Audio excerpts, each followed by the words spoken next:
Thank you. It's a pleasure to be back at Heritage, a great conservative institution. Ever since I came into the right and observed the political scene from a different vantage, it's always impressed me that whenever I see or usually see a conservative and a leftist or a progressive or a Democrat and a Republican squaring off, it's something like Godzilla versus Bambi. They call us racists, sexists, homophobes, imperialists, and we call them liberals. What are these people liberal about except hard drugs and sex and spending other people's money? And giving criminals the third and fourth and 15th chance. They're bigoted people, and that's because they're so self-righteous. They're unscrupulous, they're shameless, and the last thing they are is tolerant. My parents were card-carrying members of the American Communist Party, and therefore they were part of what was actually a vast conspiracy orchestrated from Moscow and dedicated to the overthrow of the whole American system and its replacement with a Soviet America. Of course, they called themselves progressives. That's the way I never heard my parents refer to themselves as communists. Progressives. Liberals came much later, but it's back to progressives now. This book represents, it's the first of 10 volumes. It appears that I've written over 1.5 million words, and they all are about the same thing. They're all about the political left. When I came into the right, I saw that conservatives do many things really well. Conservatives understand the founding, they understand the economy. This institution in particular does policy well, but there are quite a few policy tanks. My center is not a think tank, it's a battle tank. What conservatives and Republicans don't do well is to fight the dedicated enemies of the system that has given us all the blessings that it has. And this book, and the books that will follow, I felt were worth putting together because they're about this left in a way that no other book is or will be. I mean, it took, I dread to give, shouldn't give my enemies, although they prefer to ignore us, ammunition, but it's monomaniacal in this sense. I write in the introduction, there was the famous, I guess it's just a fragment from Archilochus, the Greek philosopher, that there are hedgehogs and foxes, and the foxes know many things, and the hedgehogs know one thing. Well, I am a hedgehog. It's very important to understand the mentality of the left, because in politics, as you know, I mean, probably the principal cause of distress in human affairs is the fact that people lie. Everybody lies. Some people make little lies. Some people make very big lies. We have a compulsive, habitual, and the most brazen liar in our history in the White House today. But that definitely messes with your head when you're trying to think about who you're facing and what to do about it. So as I say, my parents called themselves progressives. When I was young, Stalin was alive. The slogan of the agenda of the American Communist Party was a Soviet America, and doing everything in their power to make America lose the Cold War and the Soviet Union and its system spread worldwide. That's what they were about. But the slogan of the Communist Party in those days was peace, jobs, and democracy. Heard that before? So I can tell you from I've been at politics. I marched in my first May Day parade when I was 9. That was 1948. So all those years, the communist left, the left that I was born to, has gravitated into the Democratic Party and is the Democratic Party today.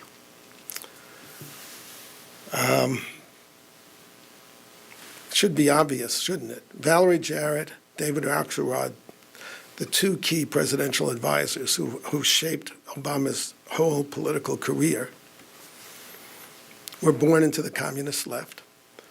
Like Obama, who was born into the communist left, trained in the communist left, graduated to the communist new left. There was no new left. That's what the 60s should have showed everybody.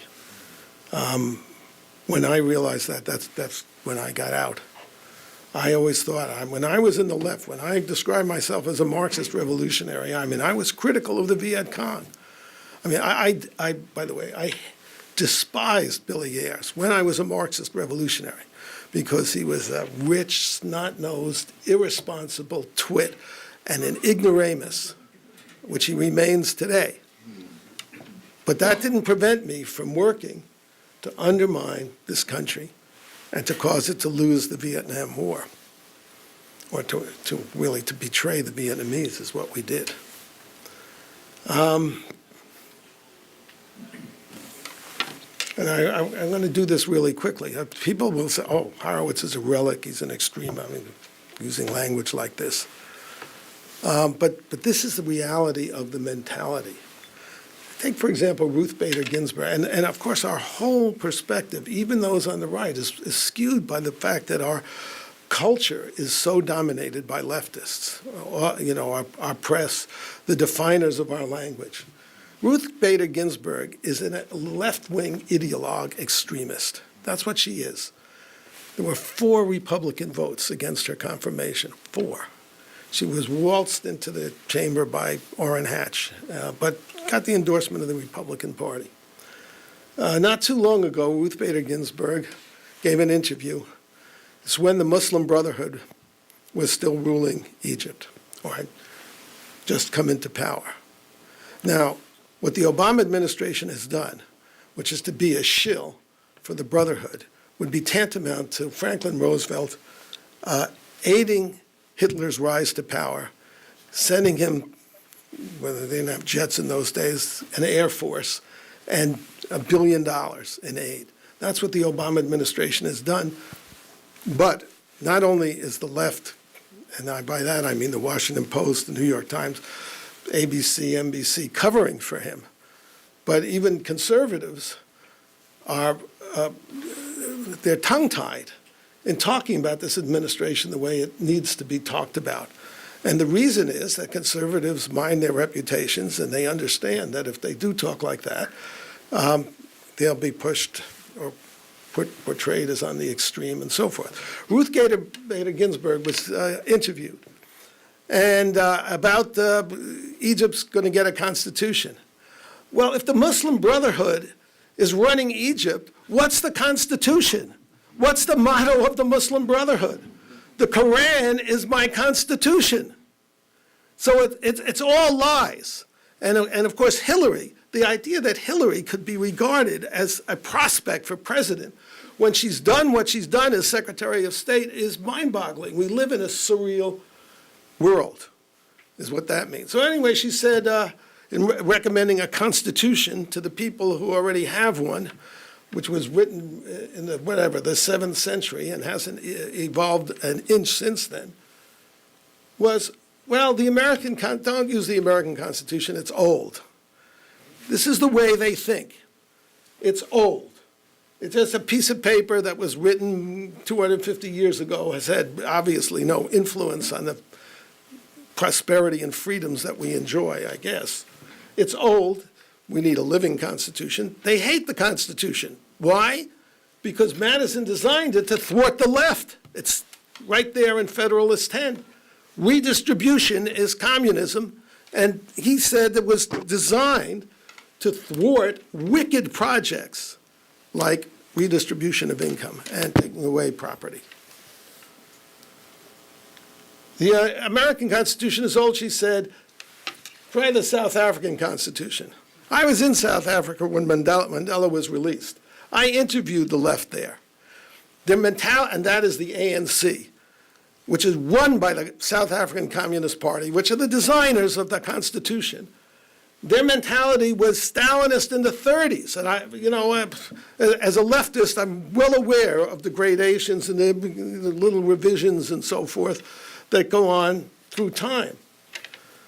What is the South African? It's like the Stalin Constitution, this 1936 Soviet Constitution. It's all about your right to this and your right to that. You have a right to an environment free of violence.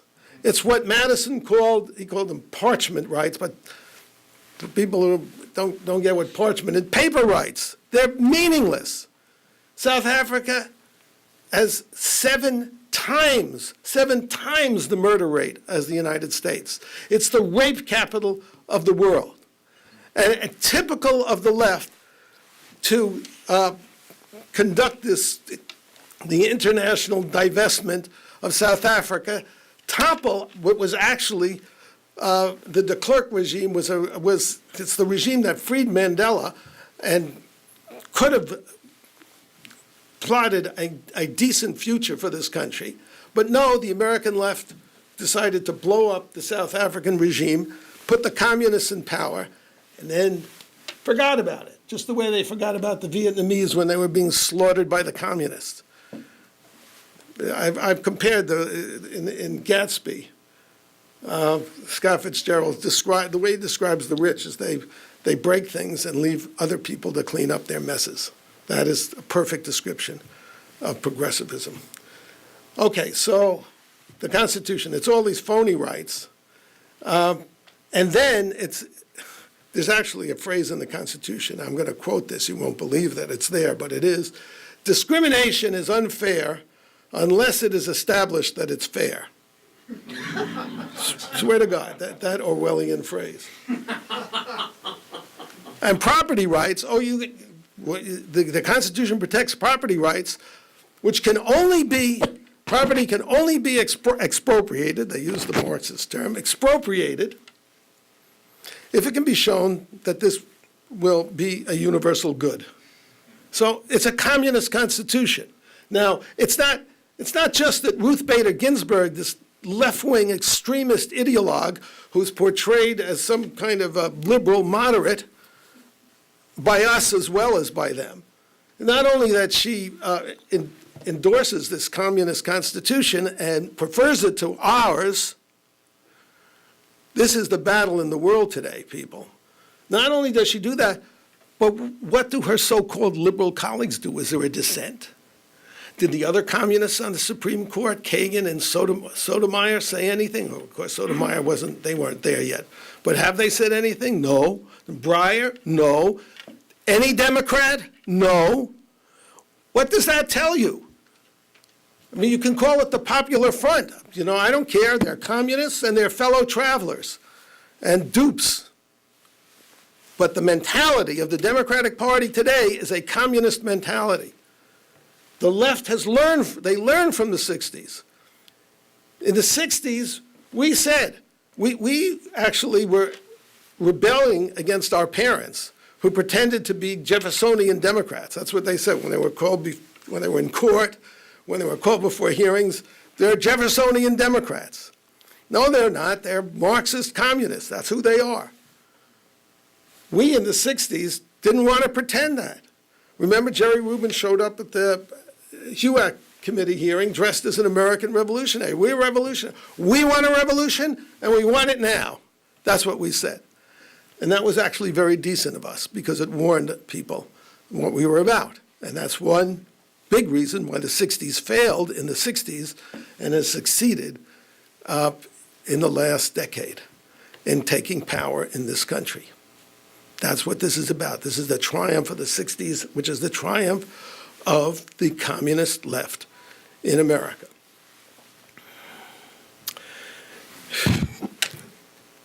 All right. I want to just say one other thing.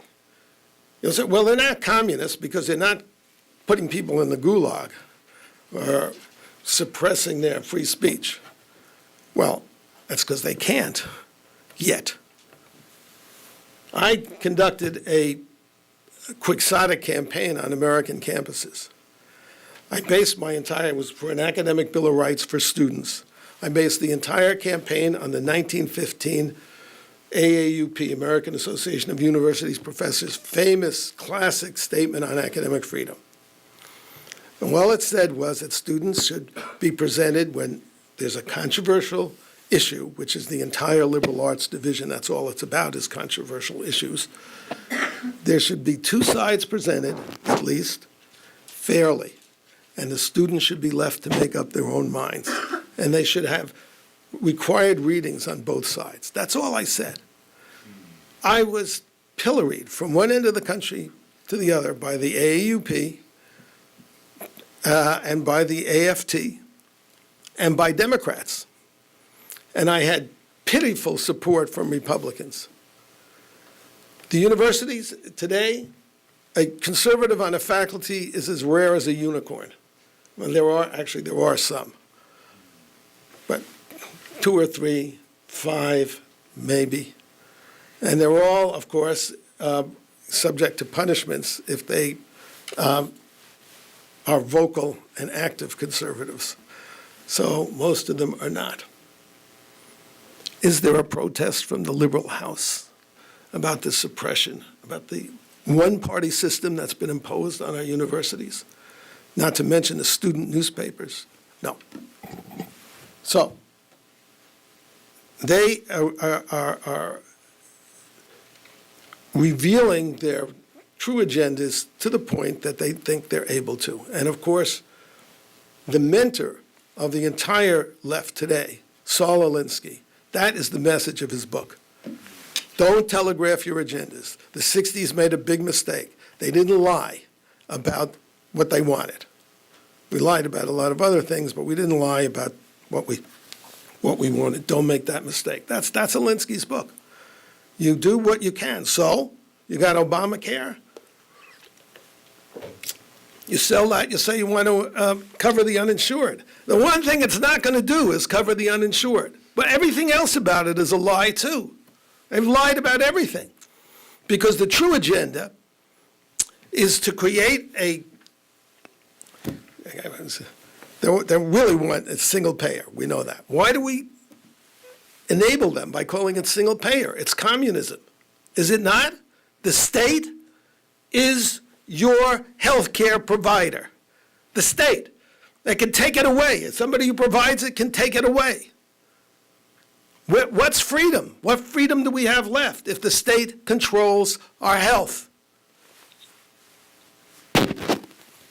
That's what it's about. That's why they have risked everything. If there's a God that intervenes in history, they're going to go down big time in this next election. It will be a tsunami that will drown that party for a generation. But that's only if there's a God who intervenes in history. So, there are 4 features of the leftist mentality. You know, even Khrushchev was critical of Stalin at a certain point after Stalin was dead. You know, it doesn't take anything for a leftist to say, they'll say down with communism. We are democratic socialists. Yeah.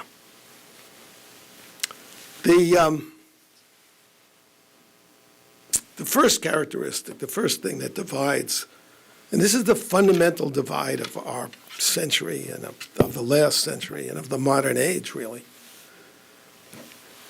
is that people on the left are all Rousseauians. Rousseau famously or infamously said that man is born free but is everywhere in chains. Society did it. That's basically the message there. That people in a state of nature, they get along, they are not greedy, they don't lie, they're not vain, they're not driven by their ego. I mean, this is such a crock. I mean, how could anybody believe this? But everybody on the left basically does. Basically does. That's why they think government can solve problems. Government.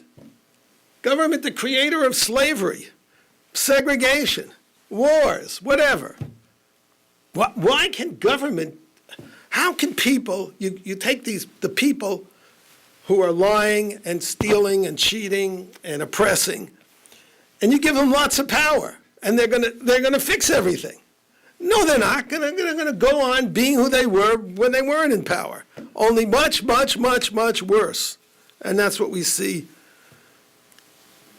before us. Conservatives understand that the root cause of social problems is us. We're the problem. That's why it's never been solved. We are the problem. And therefore they devised, the brilliant founders devised a system to check us and make it really difficult to change things and really difficult to tyrannize over our fellows. That's what this system is about. That's why the rights are all negative. They're things that government can't do to you, because your basic rights are not given by government, but they're given by your creator. Now, if you believe that social institutions are the source of the problems, and that if you change social institutions, you can change people. Even Hillary Clinton said we have to redefine what it means to be human in the 21st century. That is communism, people. That pure and simple. That is what drives them. That's the core belief. If we get enough power and change social institutions, we can create new men and new women, and they're all going to get along, and everything is going to be just peachy. That is the mentality of the Democratic Party today, and there are no dissenters in that party. None. Zippo. That's who we're facing. The second thing to know about the left, and they like the term progressive, because they believe that history is a forward march.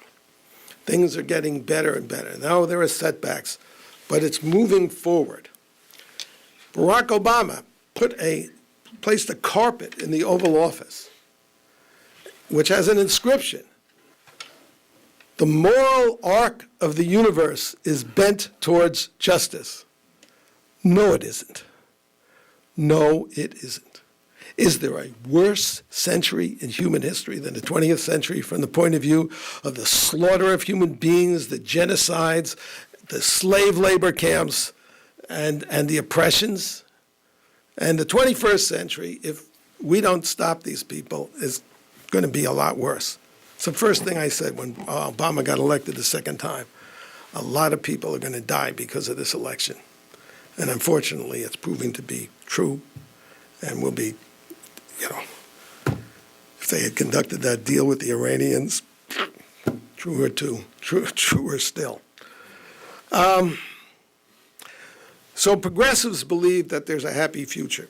And in fact, and their minds are focused that way. It's a complete contrast to conservatives. Conservatives are what used to be normal in this country. The founders were conservatives. Even the idea is their view of history was such that they're focused, conservatives generally, of course, are focused on the past. That is, on learning from the past. This is what human beings have been like for 3,000 years. Democracies have been tried, monarchies have been tried, aristocracies have been tried, and these are the problems. And they didn't think that democracy was a big solution. They thought, like Churchill, it's the worst system except for all the rest. And they were very conscious of the flaws of preceding democracies, which is why they instituted the checks and balances. So conservatives are pragmatists, and that's why they're so hungry for deals.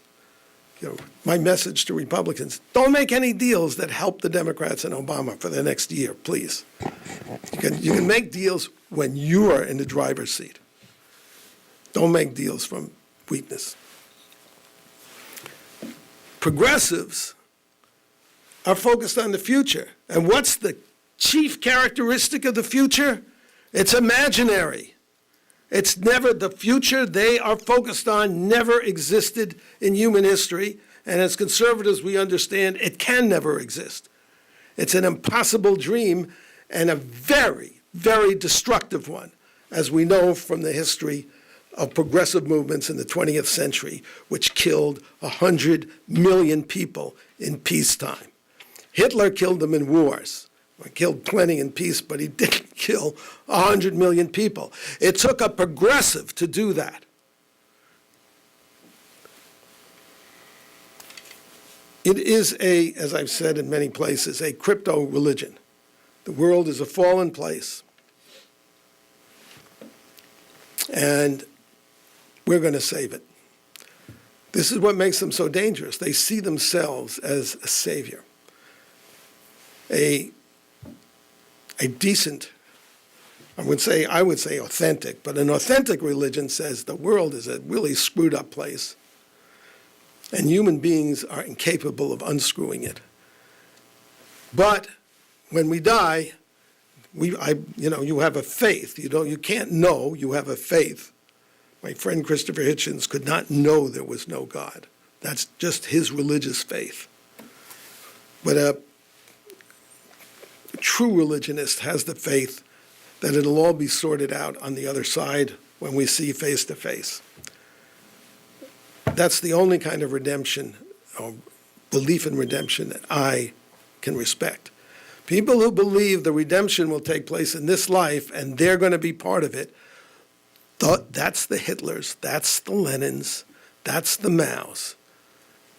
And unfortunately, it is the ideology, moderated, of course, but the ideology, moderated for the American framework of the Democratic Party and the progressive left.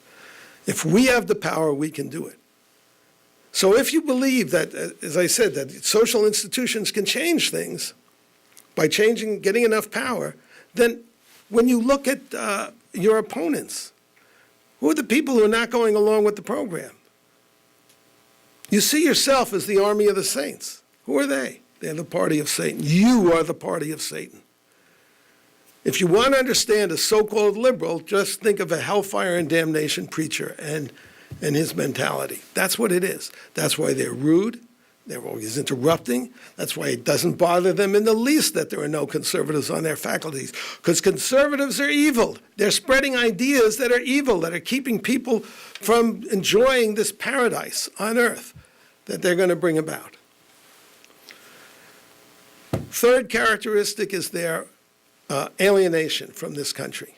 And that leads to their, what I generously call uncertain loyalties. We're the problem. America's the problem. What weakens America is actually good. You can't understand Obama's policies without understanding that. But we're complicit. Obama paid no attention, really, to the, conservatives will understand this phrase, but Romney should not have used it in a presidential debate before 70 million people. He didn't care about the status of forces agreement.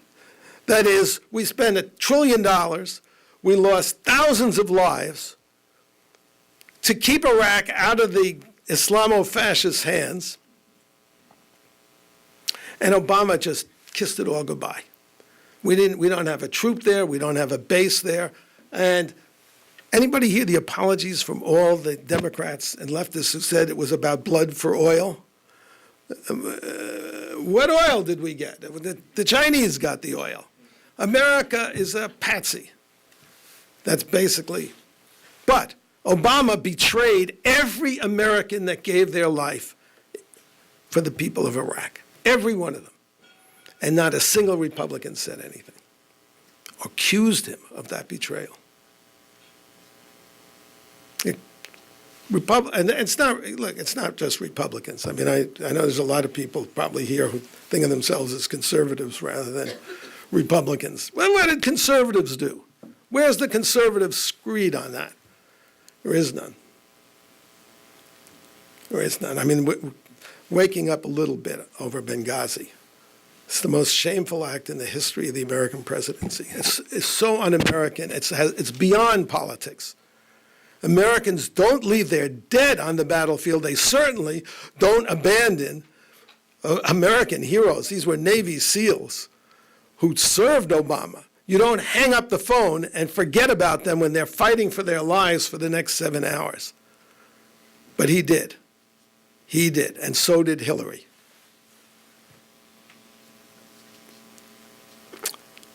And the fourth, all right, the fourth characteristic, of course, is that they lie. And it's not like politicians spinning. It's not a lie to cover up that you were having sex with an intern in the White House. That's not the lies I'm talking about.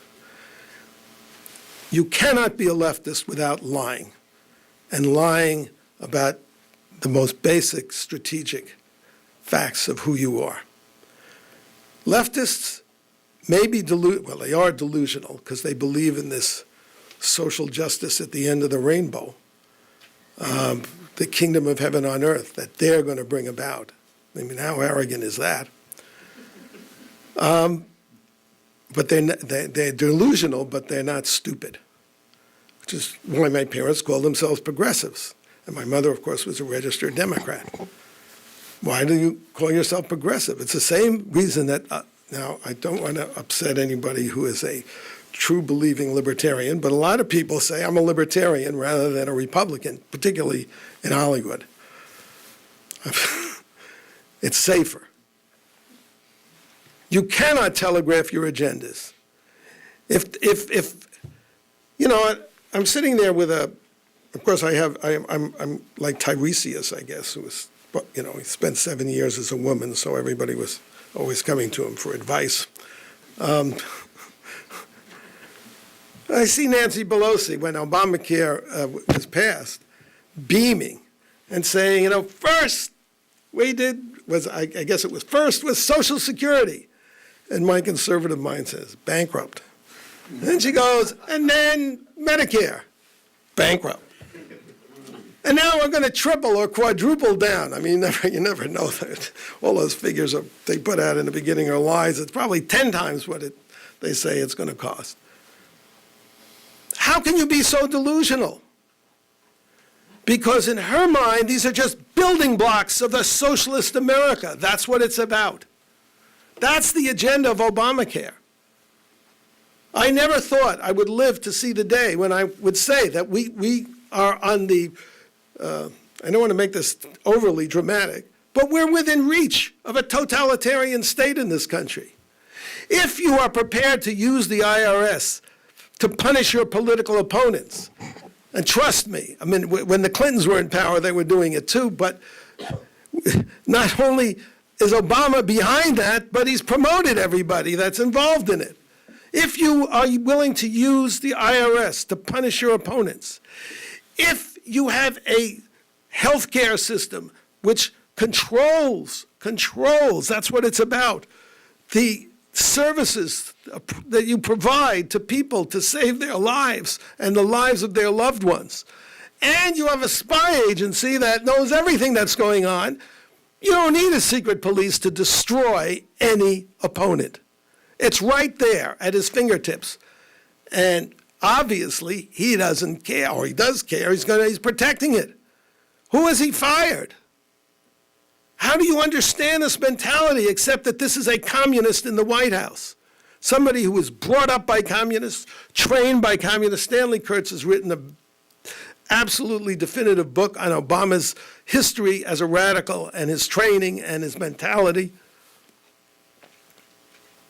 You can't understand it any other way, and the people around him.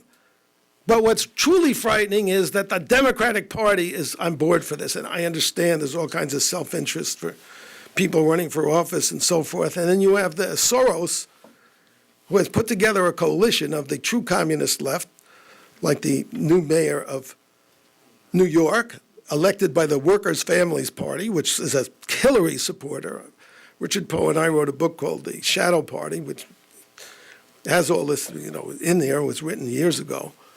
Soros has put together a powerful political and coalition financially that goes from the Occupy Wall Street, left, these Occupy Wall Street lunatics are creatures of the Obama administration, the Center for American Progress, the SEIU, the communist unions.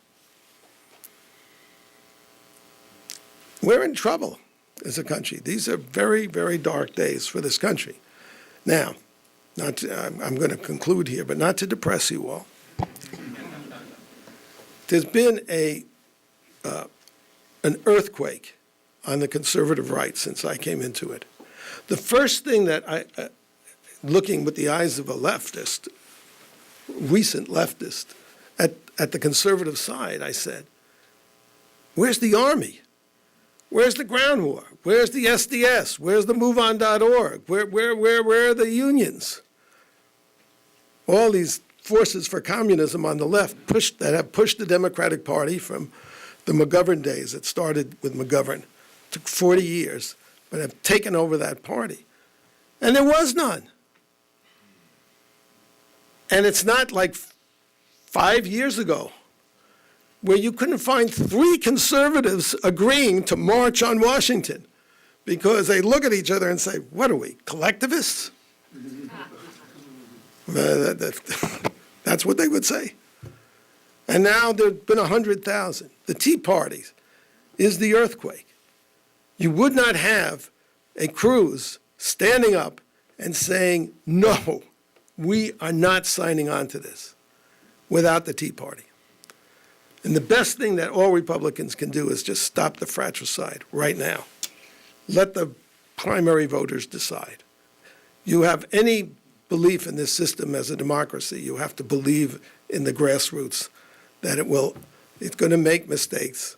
Everybody in politics makes mistakes. I do think, personally, that candidates should be vetted just so that we don't get loons like Christine O'Donnell being supported by the party. But to me, there should be a committee of 2 to vet candidates. And candidates would have to get all the money that Republican candidates get once they're elected in a primary, unless the 2 of them, both of them, unanimously say no. And those 2, I picked symbolic figures, would be Ted Cruz and Karl Rove. That's the way forward. And the final thing I have to say is we cannot beat the left. Remember Whittaker Chambers in the preface to Witness said, I am leaving the winning side for the losing side. Why are we going to lose, he said? Because communists have an idea they're willing to die for, and we don't. We do have that idea, and that idea is freedom. Everything that Obama and the left is doing is a threat to individual freedom. Do not talk about Obamacare and the debt as though they're accounting problems.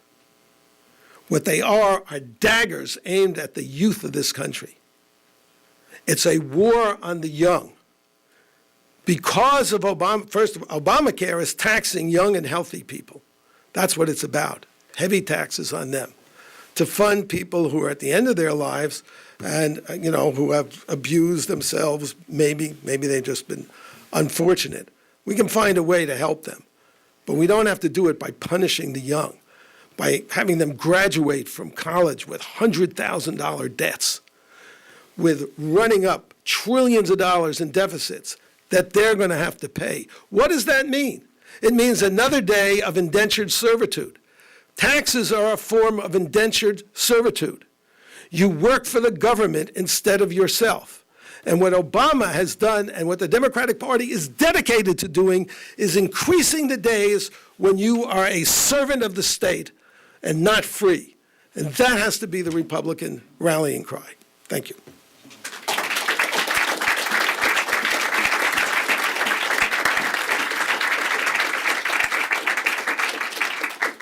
Thank you for that, David. Well, we do have some time for questions from the audience. If you could identify yourself and any organization that you're with. So, and there is a microphone that'll go.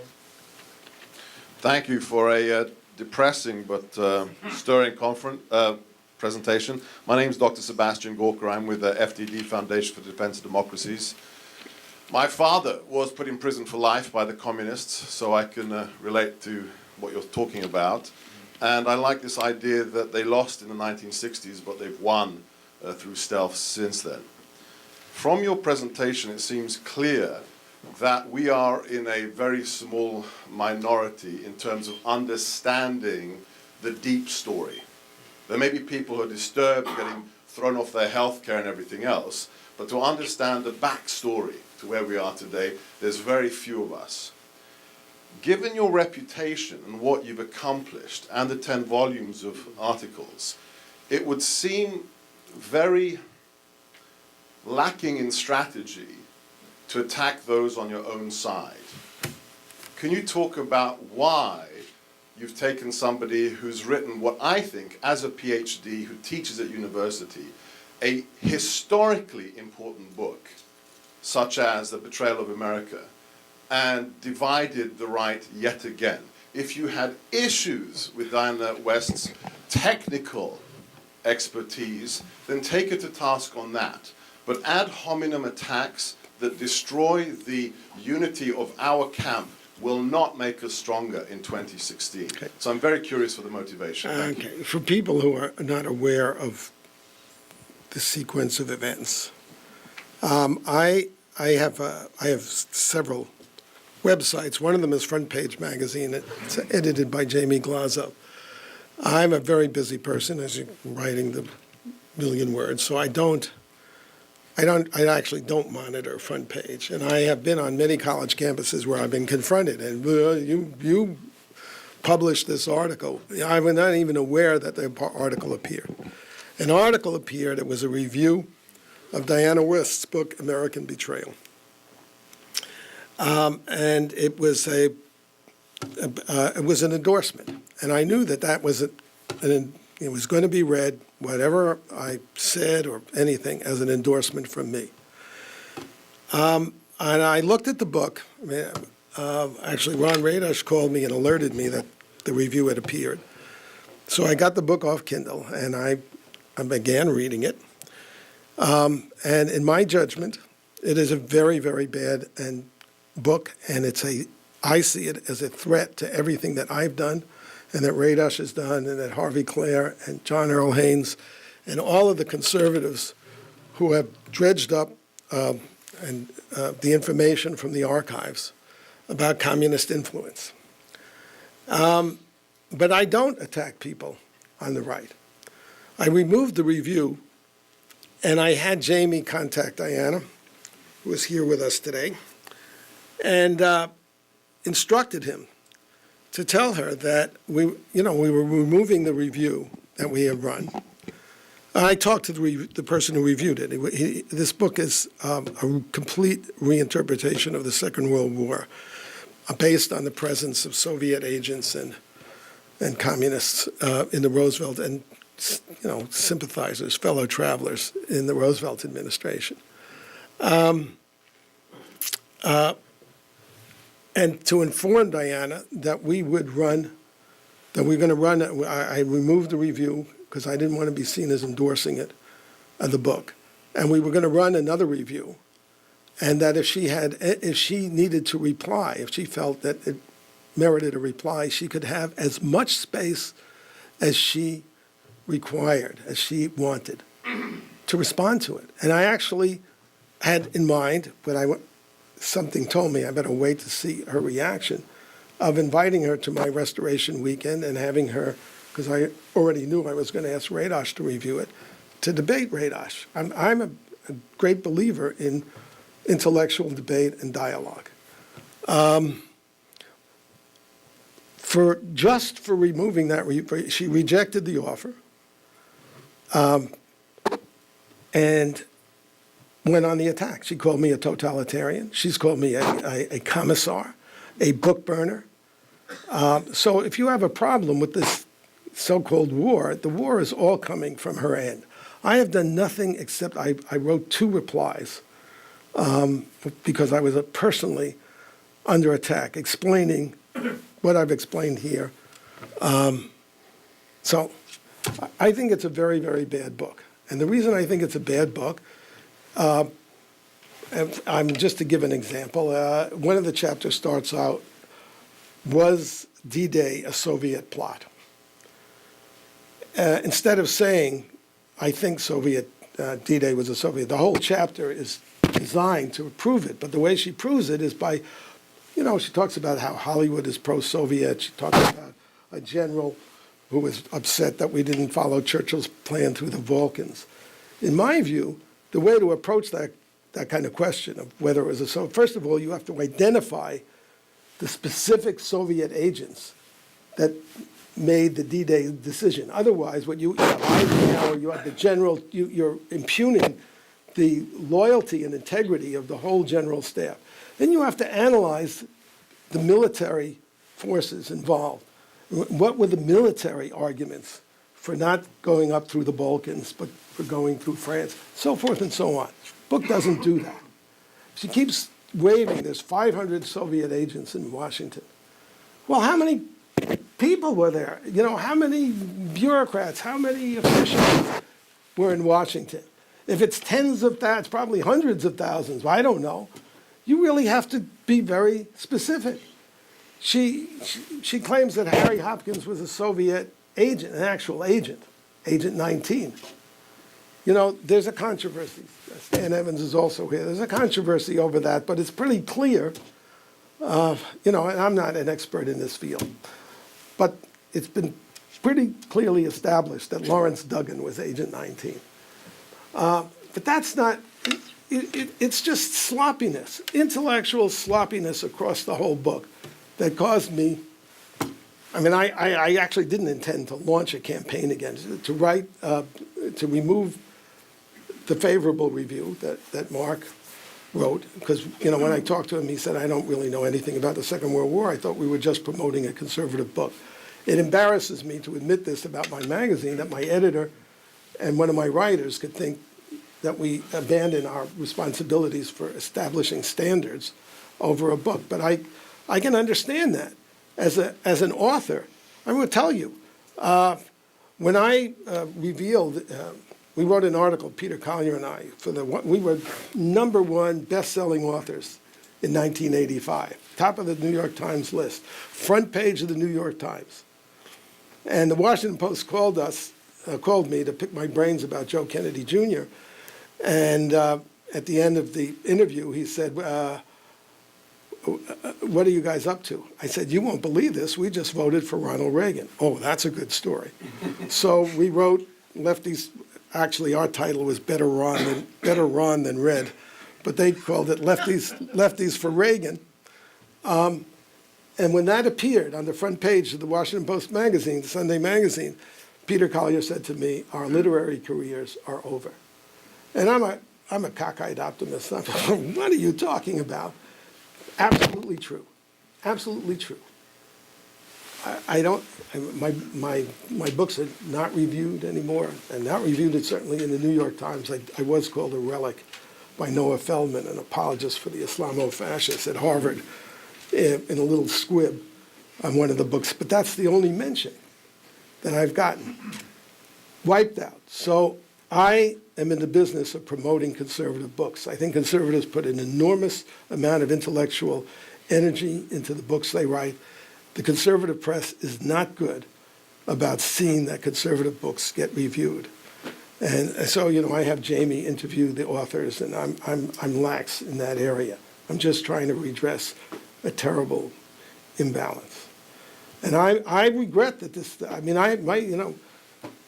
people kept saying to me, stop this fratricide. So I stopped writing. Diana keeps publishing stuff.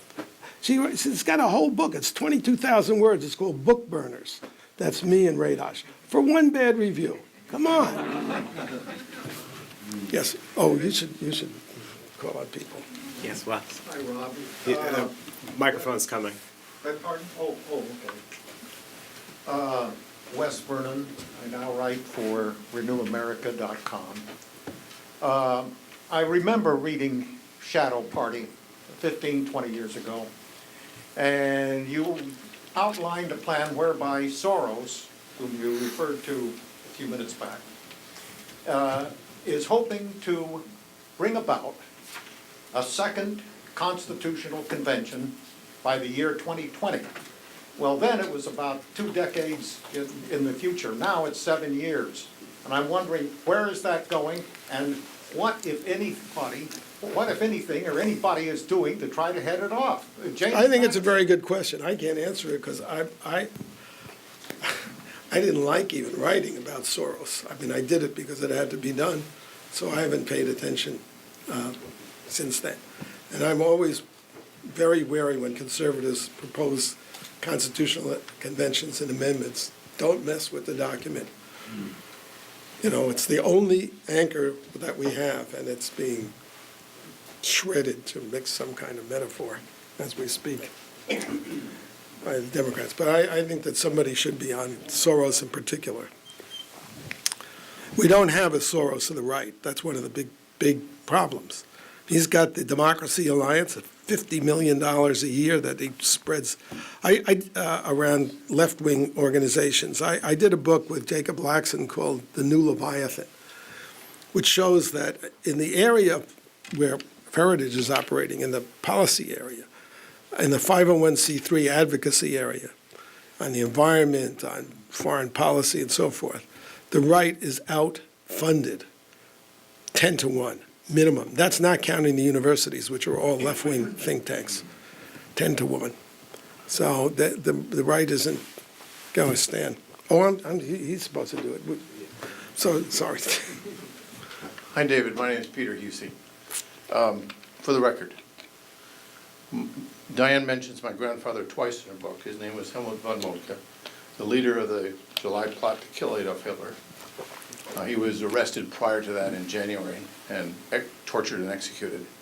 When he was in Turkey and met with American military forces, he said the whole idea was to go through the Balkans and do Normandy, to do both, which would pincer the Nazis, but it would get, as he said to George Kennan before the war, if the Russians if there's a war and they get to Berlin before you do, they will own all of Eastern Europe.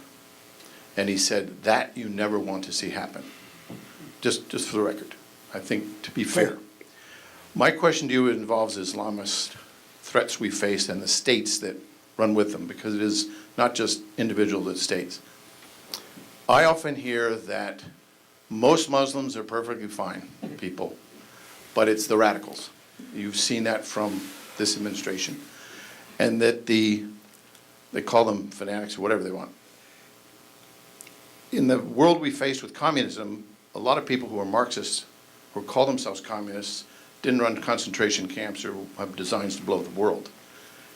Is there an analogy between what we've had to fight during the entire Cold War with what we're having to fight now? It's no less dangerous. In fact, these guys want to die and the others didn't. You know, could you address that issue? Yeah. I'm a Jew. When there's a Muslim leader who stands up and denounces Qaradawi, the spiritual leader of not only of the Muslim Brotherhood, but the spiritual advisor of Huma Abedin, a Muslim Brotherhood operative who is Hillary's right hand, when there are Muslims that'll stand up and defend the right of Jews to live, I'll be impressed by the fact that this is only a small bunch of radicals.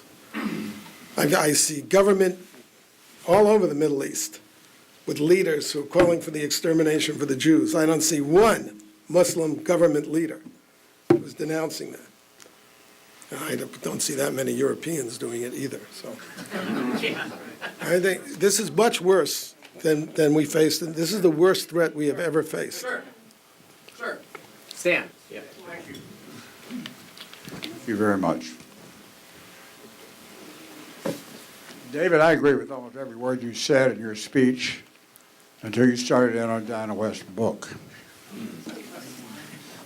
which was not a part of your speech. It was an answer to Sebastian's question. Let me just say this. I have studied these documents pretty carefully. I think her analysis of what happened in World War II under Roosevelt is pretty darn accurate.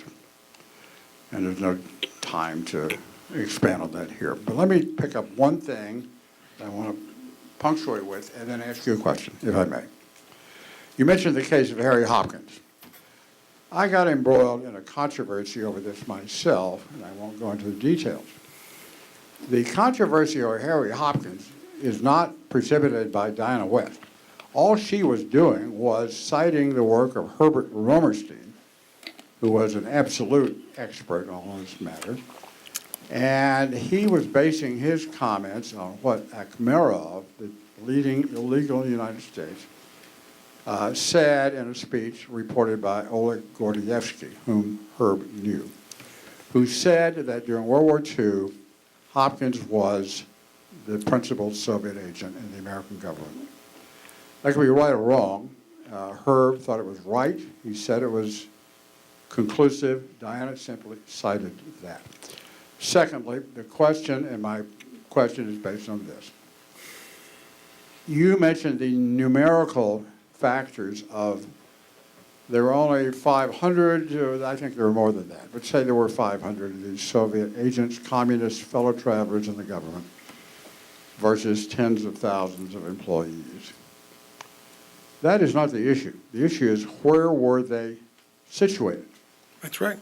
And I wrote a piece in response to you and Ron that I think you may have seen, called In Defense of Diana West.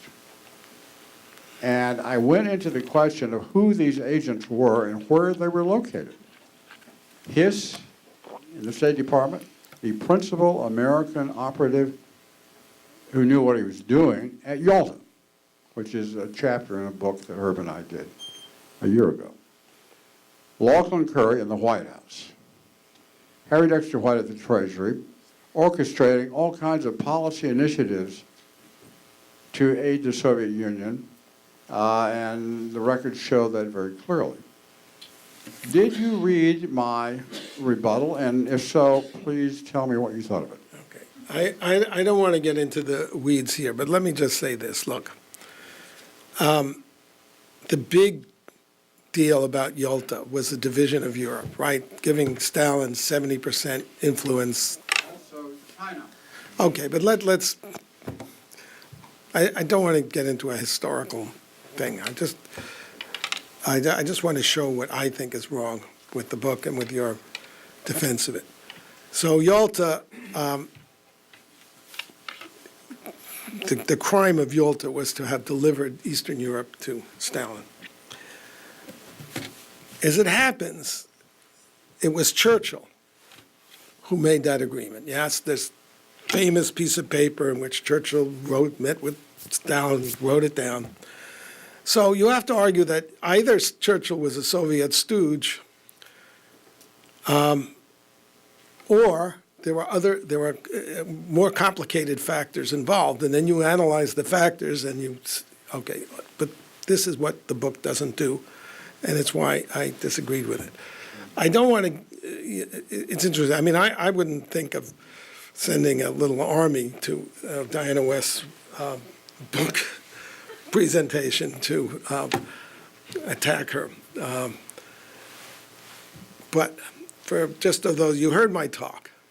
What Diana West has accused me of is suppressing, the word she uses, her book because I don't want people to know the communist influence in American government. Now, you heard my talk. This is lunacy. And she should be ashamed of herself for making that kind of attack, and that's the kind of attack that's really destructive. If it was an intellectual issue, fine. You know, somebody in Washington, I mean, I have my platforms all the time. I have debates. I have Zuhdi Yasser and Robert Spencer debating whether there are moderate Muslims or not. You know, somebody in Washington can hold a platform, and let's get the intellectual argument out there. Radosh lives here. He'd be happy, I'm sure, to be on a platform and let it be argued out, and people can listen. So anyway, I can't say I'm gonna. Afterwards, I'm getting interviewed, so I can't be around to continue this debate. But go. I'm sorry. I agree. I think David makes a good point. So I see two more hands here. Let's take those questions. And then we're already past an hour, so I want to be respectful of time. Yes, sir. Doug Brooks, am I allowed to make a non-Diana West question? My question is about Christopher Hitchens and where you fit him into sort of the history of conservatism. One of the best pieces I think I've ever written is called The Two Christophers. and it appears in my book, Radicals, but you can easily. David, just the I'm sorry. online viewers. Oh, right, I'm so sorry, everybody. One of the best things, from my point of view, that I've written is called The Two Christophers, and you can find it on the web. It's also the first chapter in my book called Radicals. Christopher died a leftist. He was a leftist. He did some heroic things he did some really good things vis-a-vis the Clintons and Sidney Blumenthal. But, and I just had no sympathy for and could not understand, well, I understand from his point of view, his crusade against religious people. It was, he had a lot of things that were not really pleasant, although he was a very pleasant human being. I mean, he was a great entertainment and a very gracious in person. Christopher opposed the Iraq War because he opposed Islamofascism. It was his anti-religion that did that. And he was also, he was a kind of a character. He liked to eat his cake and have it. That's why the two Christophers, and he himself, I mean, I quote in his memoir, he describes his icon is Janus, which is the Roman god of doorways, and it faces in two directions. Now, Christopher, his enemies on the left, with some justice, he was an opportunist. He liked to eat his cake and have it too. So he was friends with Wolfowitz, and he did things like that. It's one of the things that made him a really interesting character. You'd always want to have him around. He made the conversation. But in his heart, he was a leftist. He was a Trotskyite. That's what he thought of himself as. He thought that Deutscher's volumes on Trotsky were, Deutscher was my mentor when I was on the left. That was the cat's meow. Deutscher was wrong, profoundly wrong about the most important things. He believed that I don't go into why Deutscher was wrong, but it's it's important. He believed there was a socialist foundation in Russia, and that would assert itself and create a democracy. Socialism is a very bad idea that doesn't work. There's no socialist economy that's going to make people better off. It makes them worse off. It generalizes poverty. Yeah, but one of when I came into the right, I mean, you have to understand, I was in my mid-30s when I lost my leftist faith, and I had 4 kids. What the heck am I going to do? How am I going to earn a living? I mean, I'm a professional leftist. And that's all I wrote about, of course, was the socialist future and the struggles. And then I said, aha, I'll write about socialism. And then somebody gave me von Misse's book, written in 1922, that shows why the damn thing will not work. And so I had to, reinvent myself some way. Anyway, so. Randy, final question? Final question, non-Diana West question. You recently made headlines by launching the website Truth Revolt. Talk about your effort and how that project is going. And you had this curious boycott of Ritz crackers, which I found interesting. Talk about how much effort, what the success has been of that. Is Ben here? Yeah, right here.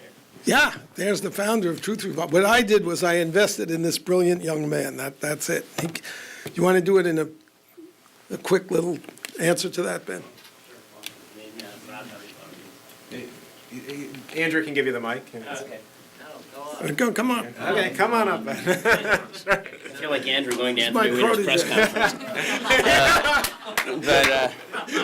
Yeah, now I'm going to ask David for his cell phone pictures. But the purpose of Truth Revolt was very clear. It was supposed to be mutually assured destruction against Media Matters. Media Matters is the left-wing Hillary Clinton-launched organization that is specifically designed to silence folks on the right. And what our job was to do was to establish that folks in the media on the left are in fact on the left, to not only keep tabs on them, but to make people aware of who exactly was funding this project. As far as the boycott of Ritz crackers, while we never explicitly called for a boycott, we called for people to make their voices known to Ritz that they were unhappy that Ritz was supporting Al Sharpton, who is in fact a racist and a race baiter, and is the greatest blot and signal to the mainstream media that the mainstream media is in fact radically left. Nobody on the mainstream left should accept Al Sharpton. They all do. That's a good example of everything that David has been saying for so long with regard to their motivations, their actual attitude.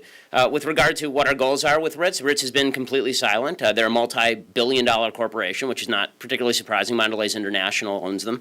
But they're certainly not the only target there, and we have an action group of over 1,000 people who have signed up to make their voices heard with regard to not only advertisers but also to sponsors of various leftist projects around the country, including in the university system as well as in the media. There are people on the right who are uncomfortable with this. There are people on the right who think that this is nasty and underhanded. The fact is, it's the only way to fight back against the left, and until the left understands that there are consequences to the kind of tactics that it's been using against the right, they're going to continue to bully and to oppress folks on the right for expressing their viewpoints. Thanks. Thank you. Thank you, Ben. Please join me in thanking David Horowitz for being with us today.